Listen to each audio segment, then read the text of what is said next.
Pemirsa, pihak kepolisian sudah mulai melakukan penelusuran terhadap dugaan tindak pidana yang terkait dengan temuan kayu gelondongan yang terbawa oleh banjir bandang dan juga longsor yang terjadi di Sumatera Utara, Aceh maupun juga Sumatera Barat.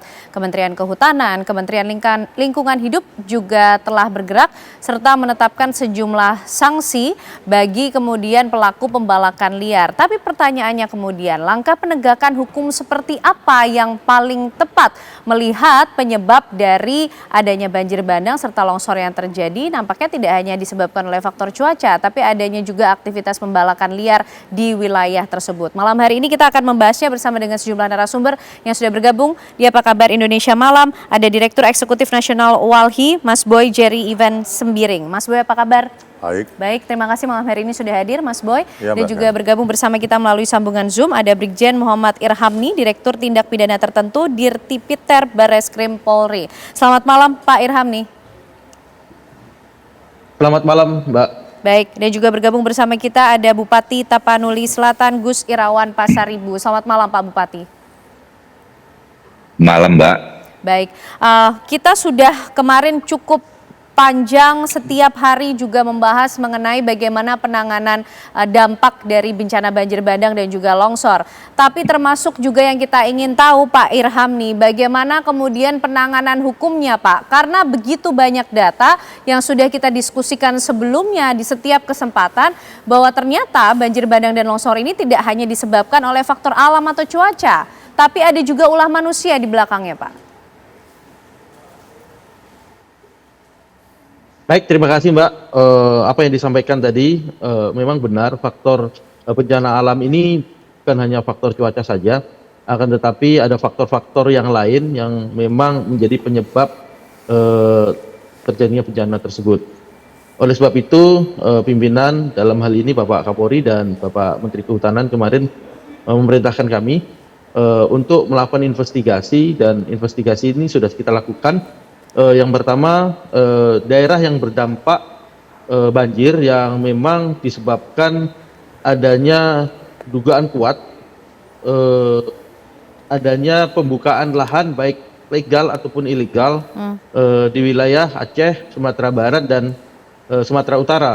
Kami fokuskan kepada di wilayah Sumatera Utara, tentunya di Das Garoga, yang mana mungkin wilayah Pak Bupati kami baru datang dari sana barusan, kemudian langsung bergabung dengan rekan bagian di lebih sini.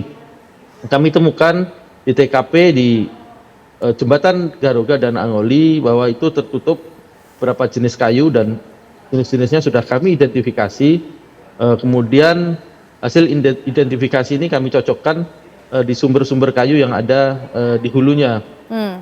Kurang lebih kami identifikasi itu ada kurang lebih 110 bukaan sesuai dengan hasil citra satelit Kementerian Kehutanan. Kami di sini tidak bekerja sendiri sebagai penyelidik dan penyidik, akan tetapi kami juga berkolaborasi dengan rekan-rekan Kementerian Kehutanan dan rekan-rekan lingkungan hidup serta penyidik dari Polda serta Polres Tapanuli Selatan. Oke. Demikian Mbak. Oke, Pak Irhamni, artinya saat ini tahapnya sudah di tahap penyidikan Pak. Bagaimana kemudian juga hasil investigasinya, sudahkah dikantongi kecocokan dari jenis-jenis kayu yang ditemukan, siapa kemudian pemilik di belakangnya? Dalam proses penyelidikan yang kami laksanakan, tentunya kami mengumpulkan sebanyak mungkin alat bukti, dan alat bukti utama adalah kayu-kayu yang menutup jembatan Angoli dan Garoga, itu yang menyebabkan meluapnya air di desa Garoga dan Angoli. Kurang lebih kalau tidak salah data yang masuk sampai tadi siang itu ada 5 desa yang berdampak langsung, kemudian ada kurang lebih 100 rumah yang hanyut, kemudian 46 yang meninggal, kemudian 22 orang yang hilang. Barang bukti kayu-kayu yang ada di 2 jembatan ini kami kumpulkan dengan rekan-rekan Kementerian Kehutanan, kemudian dilakukan forensik kayu, identik apa tidak dengan kayu-kayu yang ada di hulu itu sedang kami cari. Dan kami setelah lakukan penelusuran ke hulu, ternyata ada beberapa lokasi bukaan, yang mana bukaan itu untuk kegiatan sawit, perkebunan sawit, dan di situ juga kami temukan sedang beroperasi 3 alat berat, Oke. eskavator dan doser, dan sudah kami lakukan penyitaan dan status quo polis lain di sana. Terima kasih. Baik, Pak Bupati, bicara mengenai wilayah Tapanuli Selatan khususnya tadi paling tidak dari 2 desa di Garoga dan juga Angoli. Apa Pak kemudian yang bisa dijelaskan? Bagaimana juga mungkin investigasi yang dilakukan oleh pemerintah daerah sendiri di sana soal izin dari aktivitas tersebut? Ya, baik. Terima kasih Mbak. Pertama tentu kita apresiasi ya yang setinggi-tingginya ke Bareskrim Polri yang kemudian dengan cepat, segera dan sudah turun ke lapangan. Dan tadi dijelaskan oleh Pak Rihamni ya, yang temuan mereka di lapangan. Nah, bahwa kalau Anggoli itu wilayahnya Tapanuli Tengah, lalu Garoga itu di Tapanuli Selatan, dan Sungai Garoga ini adalah batas alam Tapanuli Selatan dengan Tapanuli Tengah.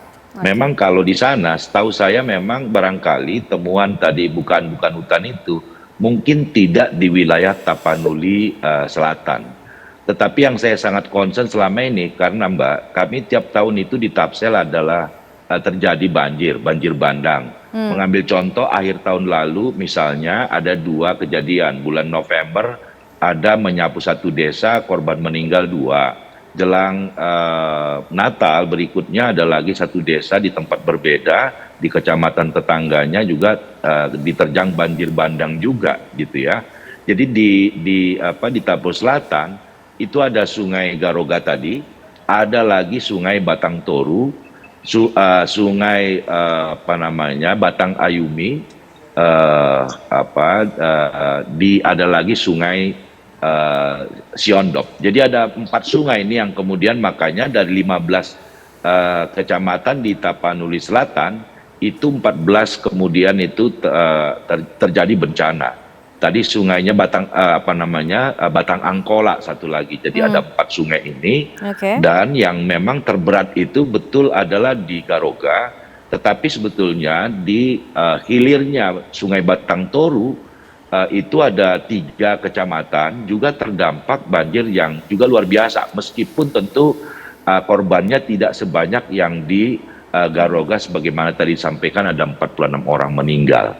Jadi ada 4 sungai yang kemudian di Tapur Selatan, salah satunya ya Garoga tadi itu. Tapi yang Garoga setahu kami ya tidak itu mungkin di wilayah Tapanuli Selatan buka hutannya karena hulu dari Sungai Garoga ini ada di Tapanuli Tengah maksud saya di Tapanuli Selatan. Tentu kami tidak ada kewenangan kalau di hutan, itu adalah kewenangan pusat Mbak.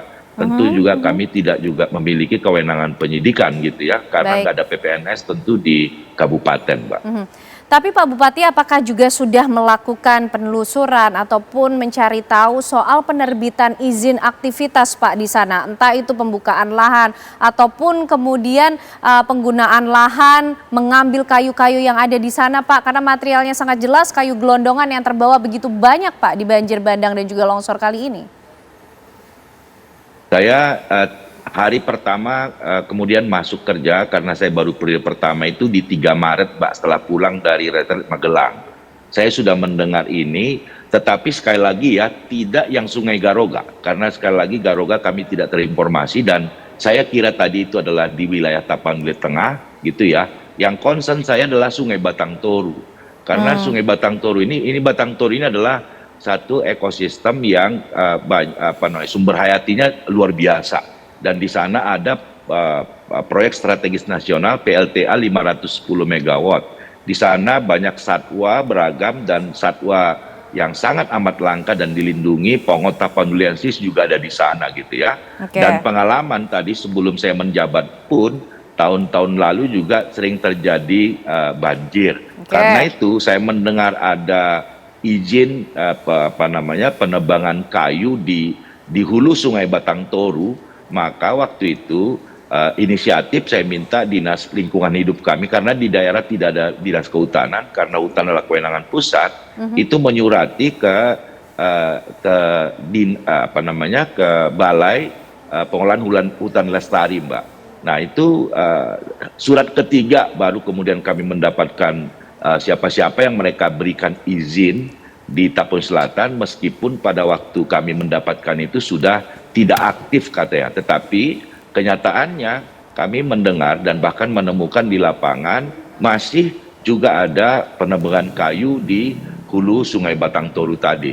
Dan karena itu pada bulan Agustus saya sebetulnya menyurati Kementerian Kehutanan, Direktorat Pengelolaan Hutan Lestari untuk tidak memberikan izin penambangan kayu di karena kami mendengar ada satu proses untuk penerbitan izin, jadi kami layangkan surat.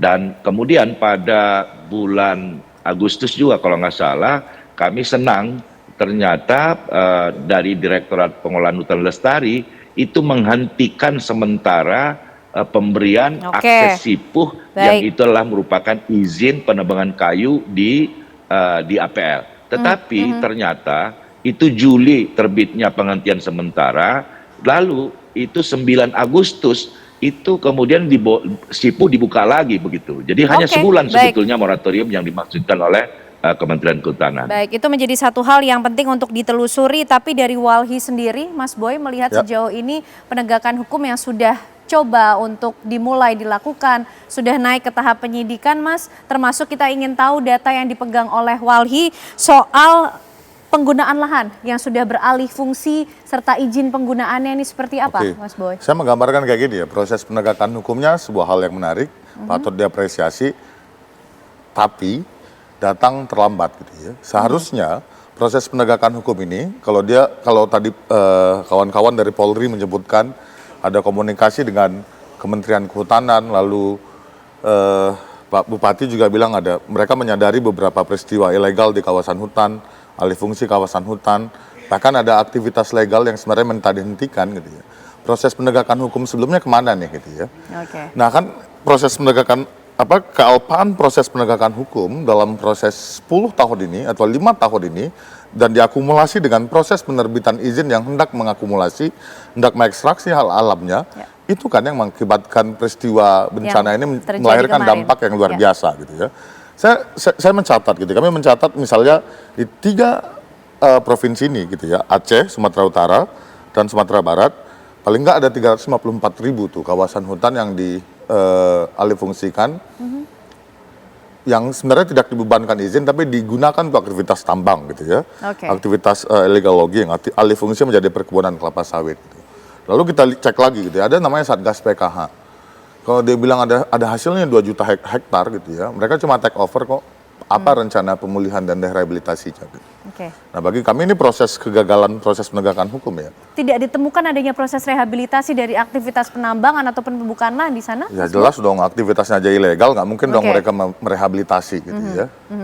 Nah makanya ya proses penegakan hukumnya kita apresiasi gitu ya, tapi ini datang terlambat. Saya gambarkan gitu ya, kami juga berharap proses penegakan hukum ini jangan nantinya menyasar yang punya alat berat, yang menyasar orang yang melakukan aktivitas penebangan. Gitu. Tapi kami menantang gitu, Kementerian Kehutanan, Kepolisian, lihat dong siapa sih yang memperoleh keuntungan yang paling besar dalam proses transaksi aktivitas ilegal ini, dari proses penebangan kayunya, penjualannya dan lainnya. Gitu. Nah kita belajar dari perkara Karhutla. Perkara Karhutla ramai proses penegakan hukumnya ketika apinya ada, tapi dia nggak diikutin pasca proses penegakan hukum yang ramai itu, kita bisa lihat, oh ternyata statistik kriminalnya paling banyak menyasar orang perorangan. Ternyata perusahaan yang mempunyai areal titik api paling besar di konsesinya, pertanggungjawabannya terbatas gitu. Jadi kita mikir penegakan hukumnya serius lah kali ini, bukan cuma menyasar pembalak-pembalaknya. Nah yang terakhir kami berharap ini jadi pelajaran penting juga untuk melakukan evaluasi perizinan secara menyeluruh. Nah, jadi bukan cuma proses penegakan hukum yang ada satu perusahaan gitu. Atau bisa saya sampaikan di Sumatera Barat yang ada sekitar 60-an tambang peti gitu ya, penambangan emas tanpa izin, itu mau diproses juga nggak? Atau di Aceh ada ratusan ribu, ada 5.000-an sawit di kawasan hutan baru yang terbuka, itu mau diteruskan nggak gitu ya? Nah, kita apresiasi, tapi dimasifkan dong proses penegakan hukumnya. Keseriusan yang kemudian menjadi pertanyaan berikutnya Pak Irham nih, soal keseriusan pihak kepolisian untuk melakukan penegakan hukum Pak terhadap tindak pidana yang terjadi di Aceh, Sumatera dan juga Sumatera Barat. Mungkin sekaligus tadi juga bisa menanggapi data-data yang dimiliki oleh Walhi. Tapi dijawabnya usai jeda ya Pak Irham nih, kami masih akan kembali hadir untuk Anda pemirsa.